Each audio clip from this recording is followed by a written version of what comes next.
সবাইকে। আজ হলো মঙ্গলবার। আজ আমার আরেকটি নতুন ব্লগে সবাইকে স্বাগত জানিয়ে শুরু করছি আজকের দিনটা। আশা করি তোমরা সবাই ভালোই আছো। তোমরা সবাই আমাকে এইভাবেই সাপোর্ট করতে থাকো যাতে আমি আর একটু আগে যেতে পারি। আর দেখো আমি কাপড় চোপড় ধুয়ে নিয়েছি। এই দেখো, তো দেখতে পাচ্ছ না হয়তো, আমি ব্যাক ক্যামেরা করে তোমাদেরকে দেখাচ্ছি। তো এগুলো রোদে দেবো, রোদে দিয়ে তারপর আসছি। চলো।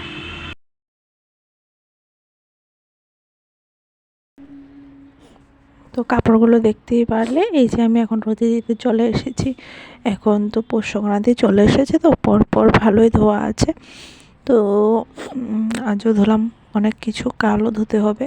তো এই তো ধুয়ে রোদে দিয়ে দিয়েছি, আরও ওইদিকে দিয়েছি। এখানে এতটা জায়গা নেই আর রোদও নেই, তার জন্য ঘরের ভিতরে দিয়েছি, মানে বাড়ির ভিতরে যেগুলো তার টানানো আছে ওগুলোতে দিয়েছি। আর এই যে ছাই, মানে দেখতে পাচ্ছ এখানে ধোঁয়াচ্ছে যে আগুনগুলো, এই জায়গাটাতে না অনেক বড় একটা দুর্ঘটনা ঘটে গেছে এই অল্প আগে। হয়তো আজকে সব শেষ হয়ে যেত। তো কাপড়গুলো ওখানে রোদে দিয়ে আমি এখানে চলে আসলাম, স্নান দান করে চা বসিয়েছি আর এদিকে রান্না বসাবো, যেহেতু অনেক দেরি হয়ে গেছে। তো আমি এখানে সবজি কেটে নিয়েছি। লাউয়ের বাকলা ছিল ফ্রিজে, লাউয়ের বাকলার আলু মিলিয়ে ভাজা করব আর টমেটো দিয়ে মাছ বানাবো। তো ডাল সকালবেলা বানিয়েছি আর ডাটা চচ্চড়ি করব। তো ঝটপট করে এগুলো কেটে নিই। তো তোমাদেরকে আস্তে আস্তে বলছি আমি ওই আগুনে কি হয়েছিল। তো চলো, সারাদিন আমার সাথে থাকো, মানে তোমরা শুনতে পারবে, বুঝতে পারবে সবই কি হয়েছিল কি না। তো এই তো রান্না বাড়া কমপ্লিট আমার। ঝটপট করে রান্নাগুলো করে নিলাম ছেলেকে ঘুম পাতিয়ে। তো ডাল তো সকালেই বানিয়েছিলাম।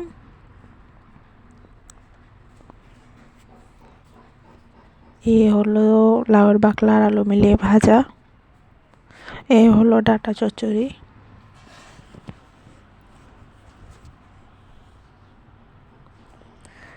এটা হলো মাছ বানিয়েছে টমেটো পেঁয়াজ দিয়ে মাছ চচ্চড়া করেছি। তো রান্না বাড়া কমপ্লিট, আমি সবাইকে খাওয়া টাওয়া দিয়ে আমি এখন খেতে বসে গেছি। দেখো, ডাল ভাজা, ডাটা আর হলো মাছ। তো এখন খেয়ে নেব। আমার ছেলে উঠে গেছে, ও দুপুরে খায়নি, তো ওকেও খাইয়ে দিয়েছিলাম, আমিও খেয়ে নিয়েছি। তো এখন দেখতে দেখতে আমি এখন খাওয়া দাওয়া কমপ্লিট করে প্রায় সন্ধ্যা হবে, এখনও হয়নি। তো আমি এখন কাপড়গুলো গুছিয়ে নেব, যেহেতু অনেক কাপড় আজ ধোয়া হলো, তো তার জন্য অনেক কাপড় মানে হয়ে গেছে, সবগুলো শুকিয়ে গেছে প্রায়। তো আজ এগুলো গোছাতে অনেক টাইম লেগে যাবে। তো এখন আমি বলবো তখন সকালবেলা কি হয়েছিল, আগুনটা যে তোমাদেরকে দেখিয়েছিলাম এই আগুনের মধ্যে। তো তখন কাপড় মেলার যে ভিডিওটা, এটা আমার ছেলে করছিল, ওর হাতে মোবাইল ছিল, আমি রেখে দিয়েছিলাম, ও আমার ফটো তুলছিল, ভিডিও করছিল নিজে মোবাইল নিয়ে। আর হঠাৎ করে, আমি এটা ভাবতেও পারিনি, হঠাৎ করে কাপড় রোদে দিয়ে এসে দেখি কি মোবাইল নেই ওর হাতে। তো আমি ওকে বলছি, পাপা মোবাইল কোথায়, ফোন কোথায়? ও বলছে কি ঘরে রেখে এসেছে। আর আমার একটা, জানি না কেন আমার এই মনে সন্দেহটা জাগলো। তো আমি কি করেছি, একটা লাঠি নিয়ে আমি আগুনটা ঘাটাচ্ছি, আর ঘাটাচ্ছি, তাও ছেলে বলছে না যে ও আগুনের মধ্যে মোবাইল ফেলেছে বা কিছু। আমি বারবার ওকে জিজ্ঞাসা করছি যে পাপা কী হয়েছে। আর ও বলছে মোবাইল কোথায়, আমি বলছি, ও বলছে ঘরে। তারপর আমি তো, আমার মনে সন্দেহ হতে, আমি ভাবছি যে ঘরে হলে তো থাকবে, আমি আগে আগুনটা কাটিয়ে নিই। এখন যদি ঘরে যেয়ে খুঁজতে থাকি তা আগুনে এসে আমি আর মোবাইল পাবো না। আমার মনের মধ্যে এতটুকু আশা ছিল না যে আমি মোবাইলটা আবার ফিরে পাবো। তো আমি তো ভেবেছিলাম সব শেষ হয়ে যাবে আজকে। তো একটুর জন্য হয়তো সব শেষ হয়ে যেত, আর একটু আমি যদি একটু লেট করে ঘরে খুঁজতে চলে আসতাম না, তাহলে সব শেষ হয়ে যেত, আমি আগুনে গিয়ে আর মোবাইলটা পেতাম না। তো আমি ঘাটাচ্ছি, তারপর যখন ও দেখছে যে আমি পাচ্ছি না, অনেক নিচে ঢুকিয়ে দিয়েছে, যখন দেখছে আমি পাচ্ছি না, অনেক জোরে জোরে ঘাটাচ্ছি, তখন ও আমাকে বলে দিচ্ছে যে এইখানে ফেলেছি, এইখানে। এই কথাটা বলার সঙ্গে সঙ্গে না, 1 সেকেন্ডের জন্য আমার হার্টবিট মনে হয়েছে যে বন্ধ হয়ে গেছে। এখন আমি কি করব কি না, আগুনের থেকে হাতও দিতে পারছি না, কিচ্ছু না। তারপর ও বলার সাথে সাথে আমি আরও জোরে জোরে ঘাটাচ্ছি সাইডটা। তো ঘাটাতে না একটা শক্ত কি লাগলো আমার, মানে যে লাঠিটা দিয়ে ঘাটাচ্ছিলাম ওটার মধ্যে। তো শক্তটা লাগার সঙ্গে সঙ্গে না আমার আরও মনের জোরটা বেড়ে গেল, আর এদিকে কমজোরও হয়ে গেছি যে শেষ, আমার মোবাইল আমি ফিরে পাবো না। তো আমি আরও জোরে জোরে ঘাটাচ্ছি, ঘাটতে না হঠাৎ করে দেখলাম মোবাইলের ব্যাক কভারটা দেখতে পেলাম যে গলে টলে অবস্থা নেই। তো এটা দেখার সঙ্গে সঙ্গে না শেষ, আমি তো এক মুহূর্তের জন্য শেষ। মোবাইলটা হয়তো এরকম দামি মোবাইল না, আইফোন না বা এত একটা দামি ফোন না, কিন্তু এটার মূল্য আমার কাছে অনেক, একটা ভালোবাসার জিনিস তো। তো তারপর আমি কি করলাম, ব্যাক কভারটা খুলে আমার কাপড় রোদে দেওয়া সম্পূর্ণ হয়নি, আরও ছিল কাপড়, আমি সব ফেলে দৌড়ে চলে আসলাম ঘরে। এসে ব্যাক কভারটা খুলে ভালো করে মুছলাম। মুছার পর তারপর একে কল করছি, ওকে কল করছি, দেখছি যে না, সব ঠিক আছে। তারপরে গিয়ে আমার মনটা একটু শান্তি হলো যে হ্যাঁ, সব ঠিক আছে। তো এই যে কামটা কেন করলো আমি বুঝতে পারলাম না। মানে সবসময় কথা বলার সঙ্গে সঙ্গে, মোবাইল বলার সঙ্গে সঙ্গে আমি মোবাইল দিয়ে দিই, আমার মোবাইলও পায়, ওর পাপার মোবাইলও পায়, তারপরও ও এই কাজটা কেন করলো বুঝতে পারলাম না। তো আজকে বহুত বড় দুর্ঘটনা ঘটে যেত একটুর জন্য। আর একটু যদি লেট করে আমি ঘরে খুঁজতে চলে আসতাম, তাহলে হয়তো সব শেষ হয়ে যেত। আজকে আর তোমাদেরকে ভিডিওটা শেয়ারও করতে পারতাম না।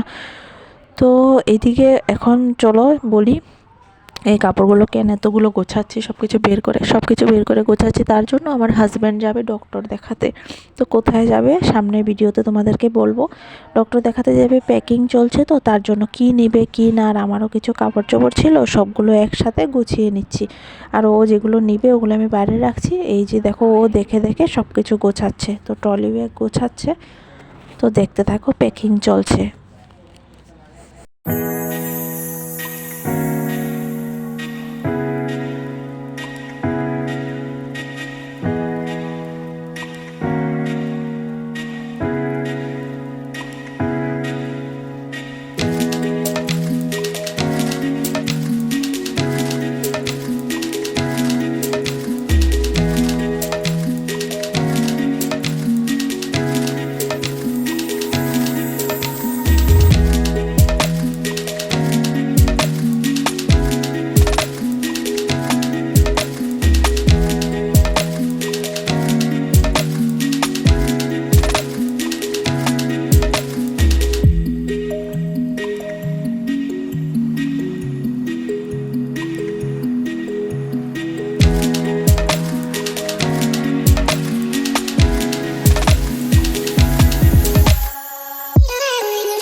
তো আমি এখানে, ও সব কিছু গোছাচ্ছে আর আমি এখানে দাঁড়িয়ে দাঁড়িয়ে মোবাইল টিপাচ্ছিলাম। আমার বরমশার মোবাইল এটা, বরমশার ফোনটা না হটস্পট কানেক্ট হচ্ছে না, মানে আমি হটস্পট নিতে পারছি না, তার জন্য একটু দেখছিলাম যে কি হয়েছে। তো আজকের ভিডিওটা আর বেশি বড় করলাম না। তোমরা সবাই ভালো থেকো, দেখা হচ্ছে আগামী দিন। তো তোমরা সবাই আমাকে সাপোর্ট করো, আমার সাথে থাকো, আর আমার ভিডিওটাতে লাইক কমেন্ট করে আমার চ্যানেলটা সাবস্ক্রাইব করে দিও। তো আজকের জন্য এতটুকুই, টাটা।